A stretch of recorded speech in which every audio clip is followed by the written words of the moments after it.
အားလုံးပဲမင်္ဂလာပါရှင်ဒီနေ့ AI ခေတ်ကြီးမှာအလုပ်တွေကိုပုံမြန်ပိုတိကျပြီးအစင်းမြင့်နီးလန်းနေနဲ့ပြမြောက်အောင်လုပ်ချင်တဲ့သူတွေရဲ့အတွက်ဒီဗီဒီယိုလေးကိုကြည့်တင်ပါတယ်ဒီနေ့မှာတော့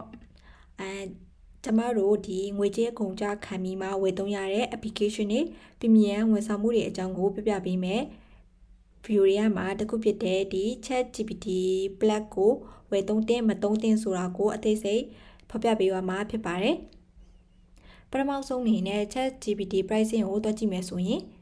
ဒီမှာ fee version အတွက်ကကြတော့သူကဘာမှပေးစရာမလိုဘူးပေါ့နော်အဲ့ဒီထဲမှာဘာကိုနှိုင်းယှဉ်ပြအောင်မလဲဆိုရင်ဒီ ChatGPT Plus ဆိုတဲ့ဟာကိုနှိုင်းယှဉ်ပြအောင်ပါ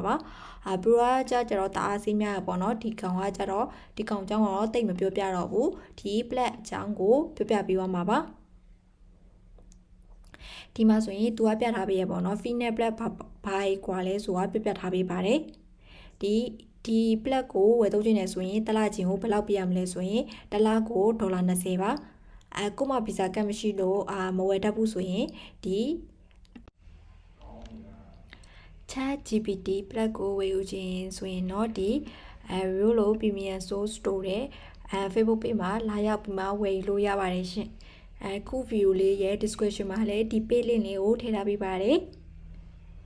သူရဲ့ဒီဈေးနှုန်းလေးကကြတော့ဒီတစ်လကို$20ဆိုတဲ့အတိုင်းဗီဇာကတ်မရှိတဲ့သူတွေအတွက်ဒီ page မှာဘယ်လောက်ဈေးနှုန်းနဲ့ရောင်းချပေးရလဲဆိုရင်တော့တစ်လကို official Plus account ကြတော့3သိန်းနဲ့ရောင်းချပေးပါတယ်ကိုကအဲ့လောက်လည်းမတက်နိုင်ဘူးပေါ့နော်ဒီ Plus ကိုလည်းသုံးချင်တဲ့ဆိုတဲ့အတွက်ကျမတို့ဘက်ကနေမှအထူးဝန်ဆောင်မှုလည်းပေးထားပေးပါတယ်အဲ့ဒါကြတော့ဗာလဲဆိုရင် share account လေးတွေပါ share account လေးတွေကိုကြတော့တစ်တောက်ကို$3000ခွဲနဲ့ရရှိနိုင်ပါတယ်တခြားပြည်လိုမျိုးဒီ share account ကိုလူအများကြီးထည့်ပြီးမှမရမှာဘူးကျမတို့ကဒီလူနည်းနည်းလေးပဲထည့်ပြီးမှဒီလောအောင်မထွက်အောင်နေလုပ်ထားပေးရကြမလို့ဒီပေးရတဲ့ဈေးနဲ့တန်တဲ့ခစားချက်နဲ့ကောက်မွန်တဲ့ performance ကိုရရှိစေမှာပါဒါကြောင့်ဈေးနှုန်းတက်တာဆိုတဲ့ ChatGPT Plus ရဲ့အဆင့်မြင့်တဲ့ feature တွေဖြစ်တဲ့ဒီ ChatGPT Plus Research Agent ကုတ်တဲ့ agent တွေကိုစတင်သုံးစွဲခြင်းနဲ့ဆိုရင်တော့အခုပဲ Page Messenger မှာဒါမှမဟုတ်ဒီ Viber ကနေမှဆက်သွယ်လို့မှာနိုင်ပါတယ်ရှင် Telegram လည်းအသုံးပြုပါတယ်ရှင်ဒီဗီဒီယိုဘာကြောင့်အဆုံးထိကြည့်တင်တာလဲဆိုရင်ကိုဝယ်သုံးတော့မယ် ChatGPT Plus ကိုရဲ့လိုအပ်ချက်နဲ့တကယ်ပဲအဆင်ပြေကိုက်ညီမှုရှိရလားဒီ free version တဲ့ဘလို့အဆင့်မြင့်တဲ့ feature တွေပါဝင်လဲပြီးသွားပြီဆိုရင်ပတ်စံပေးရတာနဲ့တန်ရန်လားဆိုတဲ့ဟာတွေကိုလက်တွေ့ကြနှိုင်းရှင်သိရှိရမှာဖြစ်ပါတယ်ရှင်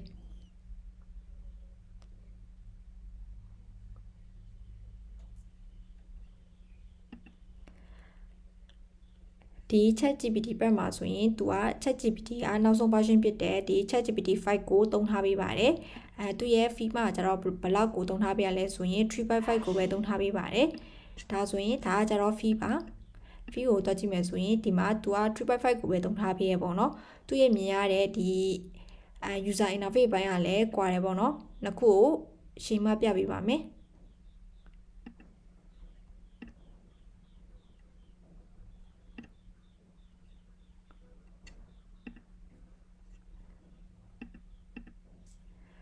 ဒါဆိုရင်ဒီမှာ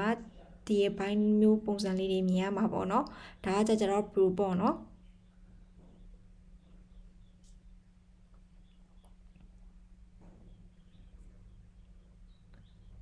သူကဒီ ChatGPT ဒီမှာဆိုရင် ChatGPT 5ကိုအသုံးပြုခွင့်ရတာကြောင့်မို့လို့ဒီသူရဲ့ AI ဉာဏ်ရကြပိုမှဆွမ်းဆောင်ရေးပုံမြင့်နေပေါ့နော်ဒါကြောင့်မို့ကိုမေးလိုက်တဲ့မေးခွန်းတွေကိုပုံမြန်နဲ့ပိုတိကျပြီးမှပုံမကောင်းမွန်တဲ့အဖြေတွေကိုထုတ်ပေးနိုင်တယ်ပေါ့နော်ပြီးသွားပြီဆိုရင်ဒီcoffee သုံးတဲ့ခါကြာတဲ့အချိန်ကြာရင်ဒီကိုတနေ့မှာ message ပို့နိုင်တဲ့အရေးတက်ကlimit ရှိရပေါ့နော်ပြီးသွားပြီဆိုရင်ပုံနေကိုသိကျင်တဲ့ပုံနေတင်တာတွေဒါမှမဟုတ် Excel file တင်တာတွေဒီတခုခု file တစ်ခုတင်ပြီးမှ F file တင်မှမေးမြန်းတဲ့ဟာတွေဆိုရင်လည်းfeedback ရှိမှာ limit ရှိရပေါ့နော်ဒီ program မှာဆိုရင်ဒီ unlimited message နဲ့ allow ရတယ်ပေါ့နော်ပြောမယ်ဆိုရင်ဒီ message မေးတာတွေအလုပ်လုပ်တဲ့ဟာတွေဆိုရင်ဒီ limit မရှိဘဲနဲ့ဒီကိုအလုပ်များတဲ့ဒီ bit တိုင်းမှာတောင်မှစောင့်ဆိုင်စရာမလိုဘဲနဲ့အကန့်အသတ်မရှိစကားပြောနိုင်တဲ့ file တွေတင်မှမေးမြန်းနိုင်တယ်ပေါ့နော်ဒါဆိုရင်စောင့်စရာမလိုတော့ဘူးပေါ့နော်နောက်တစ်ခုကကျတော့သူကဘာကောင်းလာလဲဆိုရင်ဒီ free version တက်ကိုသူကပို့ပြီးမှပုံတွေကိုမြန်မြန်ဆက်ဆန်ဖန်တီးပေးနိုင်တယ်ပေါ့နော်free version မှာဆိုရင်ဒီ ChatGPT ကဒီပုံဖန်တီးတဲ့နေရာမှာလည်းနေကြရပေါ့နော်ဒီ platform မှာကျတော့ပုံဖန်တီးရပိုမှမြန်ဆန်လာတယ်ပေါ့နော်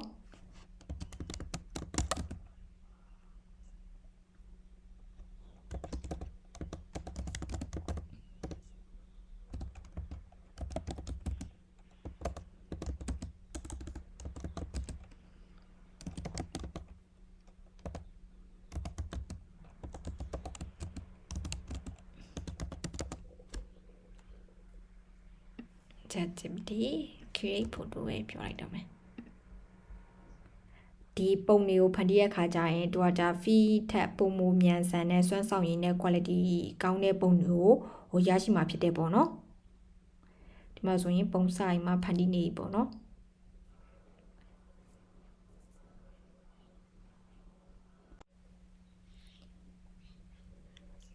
ChatGPT ဘက်ကကြတော့ဒီပုံတွေဖန်တီးတဲ့အခါမှာဒီ feed ထက်ပုံမမြန်ဆန်တဲ့စွမ်းဆောင်ရည်နဲ့quality ပိုကောင်းတဲ့ပုံတွေကိုရရှိမှာဖြစ်ပါတယ်နောက်တစ်ချက်ကကြတော့ဗာလဲဆိုရင်ဒီ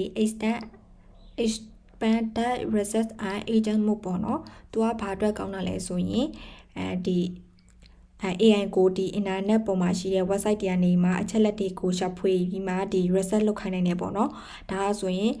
research သမားတွေအတွက်ပုံမှန်အဆင်ပြေတယ်ဘယ်မျိုးလဲဆိုရင်နမူနာအနေနဲ့လုပ်ပြပေးမယ်ပေါ့နော် compare နိုင်ရှင်ခဲ့မယ်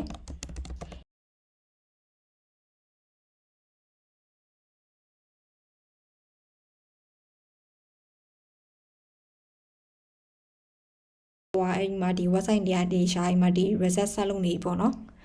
သူ research လုပ်တာကြောင့်မလို့ဒီနည်းနည်းတော့စောင့်မိရတယ်ပေါ့နော်ဒီမှာသူ session နဲ့ web လို့ပြောလဲဆိုရင်ဒီ website ဒီမှာတွားအိမ်မှာရှာနေပြီပေါ့နော်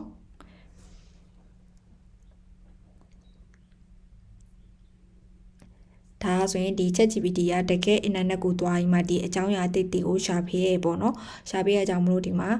ဒီတခါတည်းဒီ BNN နဲ့ Thailand မှာရှိတဲ့တေချင်းစလာရီတွေကိုသူပြပေးထားတယ်ဒီမှာဆိုရင်သူ comparison မှာလုပ်ပေးထားရပေါ့နော်နောက်တစ်ခုကကြတော့ agent မှုပေါ့နော်သူက agent မှုကကြတော့ဒီချက်ချင်းသူက site တွေကိုတွားပြီးမှ result တွေကိုစုမှဒီပင်နဲ့ပြပေးနိုင်တယ်ပေါ့နော်သူကကြတော့ဒီ agent မှုဆိုတာ AI ကိုဒီ multi step အနေနဲ့လုပ်ခိုင်းတာပေါ့နော်ဒီတက်ခုလေးရှာမှုပဲနဲ့နည်းနည်း test တွေ multi step တက်လုပ်ခိုင်းတာပေါ့နော်ဘယ်လိုမျိုးရှာခိုင်းမလဲဆိုရင်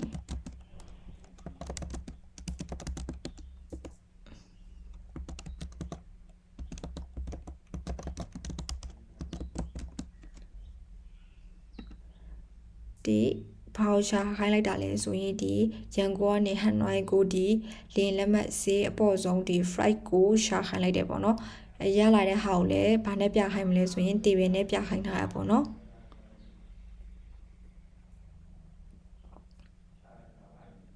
ဒီမှာဆိုရင်ဒီ1 2 3ဆိုတဲ့တော့နဲ့တခါရဲလင်းလက်မှတ်ဈေးနှုန်းလေးတွေကိုပြပေးထားရပေါ့နော်အပြင်သူ recommendation မှာတခါပေးတာဘယ်မျိုးရွေးချယ်အကောင်းဆုံးဖြစ်မလဲဆိုတဲ့ဟာပါပေးထားရပေါ့နော်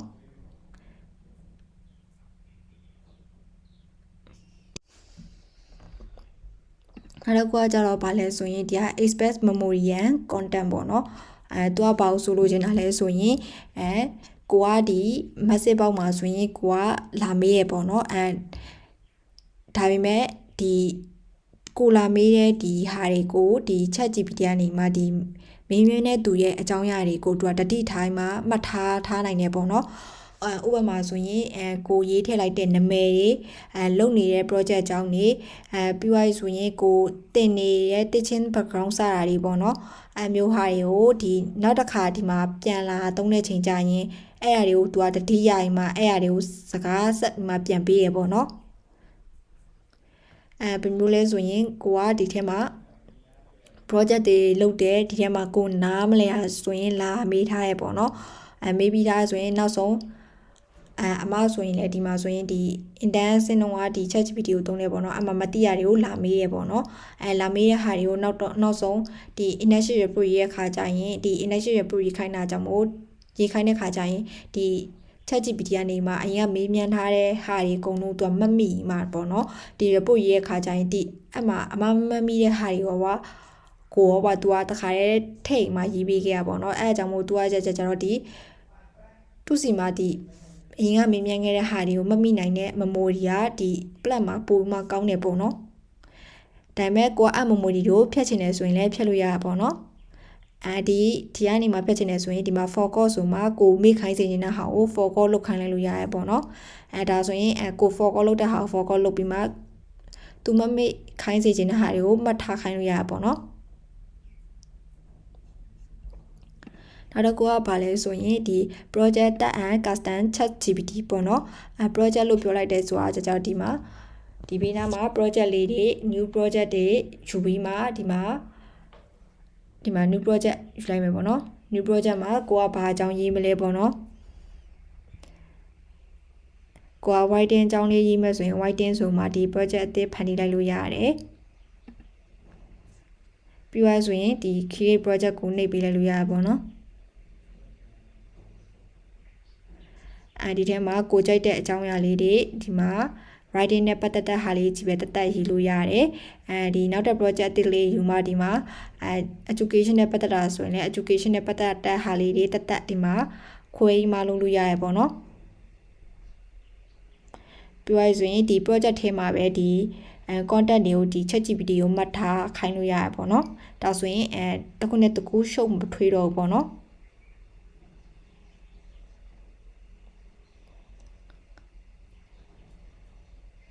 နောက်တစ်ခုကကြတော့ custom ChatGPT ဆိုတာကြတော့တယောက်ချင်းစီအတွက် AI ဘုတ်ကို customize လုပ်နိုင်တာပေါ့နော်အမျိုးဟာတွေလည်းဒီတယောက်ချင်းစီအတွက်ဒီ time မှာ function လုပ်ပြီးမှသတ်မှတ်ပေးထားလို့ရနိုင်တယ်နောက်တစ်ခုကကြတော့ဗာလဲဆိုရင်ဒီက unlimited access to Sora 1 video creation ပေါ့နော်တွားကြပါလဲဆိုတော့ limit access နဲ့ပေးရပေါ့နော်ခု ChatGPT ကနေမှထုတ်ထားတဲ့ဒီ Sora 1ပေါ့နော် Sora 1နာမည်ကြီးနေတဲ့ဒီဘာလုပ်တာလဲဆိုရင် video creation လုပ်တဲ့ဟာပေါ့နော်သူကဘာလဲဆိုရင်Sora 1ဆိုတာကြတော့ OpenAI ရဲ့ဒီ AI video generator ဖြစ်တယ်ပေါ့နော်သူကဘာလဲဆိုရင် task ပေးလိုက်တဲ့ဆိုရင်သူက video အနေနဲ့ဖြစ်ပေးခဲ့ရပေါ့နော်ဒီမှာဆိုရင်တခုဖန်တီးပြပေးမယ်ပေါ့နော်ဒါကကြတော့ free version မှာလုံးဝမရဘူးပေါ့နော်ဒီ pro version မှာပဲရတယ်generate a video လို့ပြောလိုက်မယ် hot a get cooking noodle in a model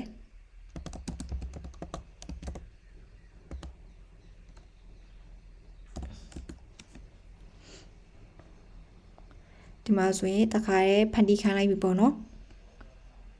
သူကဒီ15စက္ကန့်တို့မိနစ်20စက္ကန့်သာရှိရဲ့ video တစ်ခုဖန်တီးပေးမယ်ပေါ့နော်သူက limited သူကပြောထားရပေါ့နော် limited access ဆိုတော့ကြာတော့ဒီအကုန်လုံးတော့သုံးလို့မရသေးဘူးပေါ့နော်ဒီဒါပေမဲ့ဒီ pro user တွေကိုကြာတော့ဒီစမ်းသုံးခွင့်ပေးထားရပေါ့နော်ဒီ video ဖန်တီးနေတုန်းနေတခြားဟာပြောပြမယ်ပေါ့နော်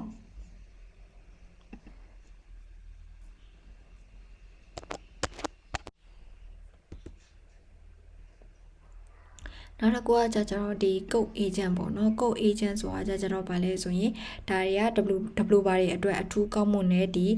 AI programmer လို့ခေါ်လို့ရပါတယ်ပေါ့နော်သူကကြတော့ဒီ coding တွေကိုဒီမှန်ကန်စာရေးပေးနိုင်တယ်သူ့ရဲ့နောက်တဲ့အသုံးပြုရမယ့်ဟာကြောင့်ကုတ်တဲ့ပေါ့နော်ကုတ်တဲ့အကြောင်းရောဒီ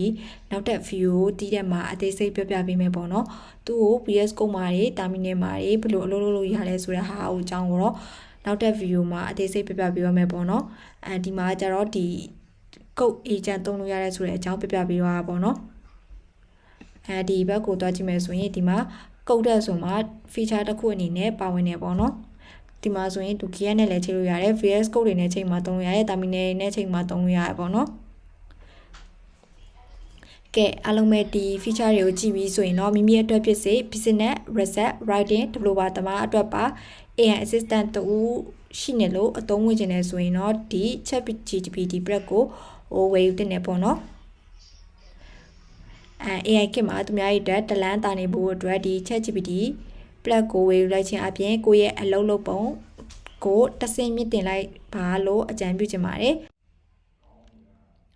ChatGPT Plus ကိုဝယ်ယူခြင်းဆိုရင်တော့ဒီရိုးလို Premium Source Store တဲ့Facebook page မှာလာရောက်ပြီးမှဝယ်ယူလို့ရပါတယ်ရှင်ခု video လေးရဲ့ description မှာလည်းဒီ page link လေးကိုထည့်ထားပေးပါတယ်သူရဲ့ဒီဈေးနှုန်းလေးကကြတော့ဒီတစ်လကိုဒေါ်လာ20ဆိုတဲ့အတိုင်းဗီဇာကတ်မရှိတဲ့သူတွေအတွက်ဒီ page မှာဘယ်လောက်ဈေးနှုန်းနဲ့ရောင်းချပေးရလဲဆိုရင်တော့တစ်လကို official plan account ကိုကြတော့3သိန်းနဲ့ရောင်းချပေးပါတယ်ကိုကအဲ့လောက်လည်းမတက်နိုင်ဘူးပေါ့နော်ဒီပလက်ကိုလည်းသုံးချင်တယ်ဆိုတဲ့အတွက်ကျမတို့ဘက်ကနေမှအထူးဝန်ဆောင်မှုလည်းပေးထားပေးပါတယ်အဲ့ဒါကြတော့ဗာလဲဆိုရင် share account လေးတွေပါ share account လေးတွေကိုကြတော့တစ်တောက်ကို3000ခွဲနဲ့ရရှိနိုင်ပါတယ်တခြားပြည်လိုမျိုးဒီ share account ကိုလူအများကြီးထည့်မှမရမှာဘူးကျမတို့ကဒီလူနည်းနည်းလေးပဲထည့်ပြီးမှဒီလောအောင်မထွက်အောင်နေလုပ်ထားပေးရကြမလို့ဒီပေးရတဲ့ဈေးနဲ့တန်တဲ့ခစားချက်နဲ့ကောက်မွန်တဲ့ performance ကိုရရှိစေမှာပါဒါကြောင့်ဈေးနှုန်းတက်တာစားနဲ့ ChatGPT Plus ရဲ့အဆင့်မြင့်တဲ့ feature တွေဖြစ်တဲ့ဒီ ChatGPT Plus research agent ကုတ်တဲ့ agent တွေကိုစတဲ့သုံးစွဲခြင်းနေဆိုရင်တော့အခုပဲ Page Messenger မှာဒါမှမဟုတ်ဒီ Viber ကနေမှဆက်သွယ်လို့မှာနိုင်ပါတယ်ရှင် Telegram လည်းအသုံးပြုပါတယ်ရှင်